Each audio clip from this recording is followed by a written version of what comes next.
Timed intercourse perfect था, IUI भी बहुत अच्छे से हुआ था, फिर प्रेगनेंसी क्यों नहीं रही? आइए जानते हैं इसके बारे में।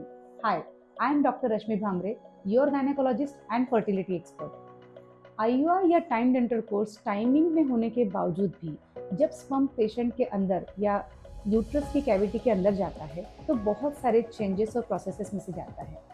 सबसे पहला प्रोसेस स्पर्म कैपेसिटेशन। ये एक ऐसा बायोकेमिकल प्रोसेस है जो कि स्पर्म यूट्रस के अंदर जाने के बाद ही होता है, जिसके अंदर स्पर्म के मेम्ब्रेन्स एक्टिवेट होते हैं। बिना कैपेसिटेशन प्रोसेस के स्पर्म अंडे को फर्टिलाइज नहीं कर पाता है। दूसरा, स्पर्म एक्टिवेशन। जब स्पर्म यूट्राइन कैविटी से फैलोपियन ट्यूब के अंदर जाता है तब उसके अंदर कुछ ऐसे चेंजेस होते हैं जिसे स्पर्म एक्टिवेशन कहा जाता है, जिसके अंदर स्पर्म की मोटिलिटी चेंज होती है और उससे सही डायरेक्शन मिलती है।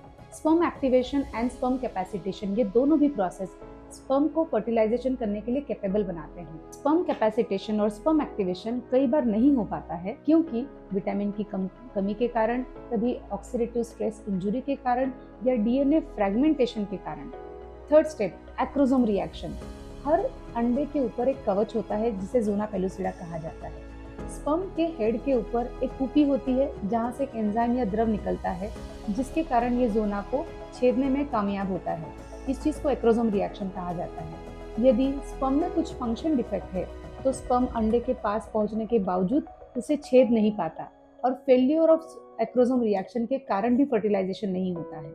चौथा फैक्टर, हार्ड ज़ोना पेलुसिडा। कभी कभी अंडे के कवच बहुत ही थिक या हार्ड होते हैं। मिलियंस ऑफ स्पर्म मिलकर भी एक्रोसोम रिएक्शन सक्सेसफुली नहीं कर पाते हैं और अंडे बाउंस बैक कर जाते हैं और फर्टिलाइजेशन नहीं हो पाता। पांचवा factor, failure of growth of the embryos. यानी फर्टिलाइजेशन यदि हो गया, उसके बाद दूसरे, तीसरे, चौथे, पांचवें दिन तक जब बच्चा ग्रो कर रहा होता है, उस ग्रोथ में कहीं ना कहीं अरेस्ट हो जाती है और बेबी आगे ग्रो नहीं कर पाता।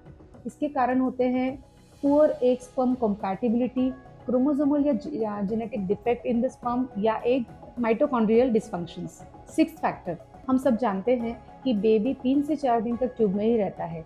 5वें 6वें दिन जब ये यूट्राइन कैविटी के अंदर आता है तो एंडोमेट्रियम यानी कि अस्तर है जहाँ पे बेबी सोने वाला है, वहाँ से ब्लड सप्लाई लेने वाला है।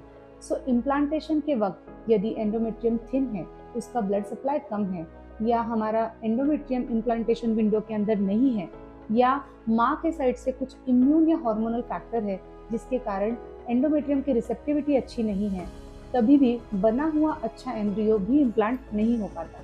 इसे इम्प्लांटेशन फेलियर कहा जाता है। सो फ्रेंड्स, केवल टाइम इंटरकोर्स या समय पर संबंध रखना ही प्रेगनेंसी के लिए काफ़ी नहीं होता है। बहुत सारे स्टेज पे अरेस्ट और डेवलपमेंटल प्रॉब्लम होते हैं, बट इससे डरने की ज़रूरत नहीं है क्योंकि इन सब के लिए ट्रीटमेंट अवेलेबल है। If pregnancy is not happening despite being everything normal, it's time to look deeper scientifically. Thank you.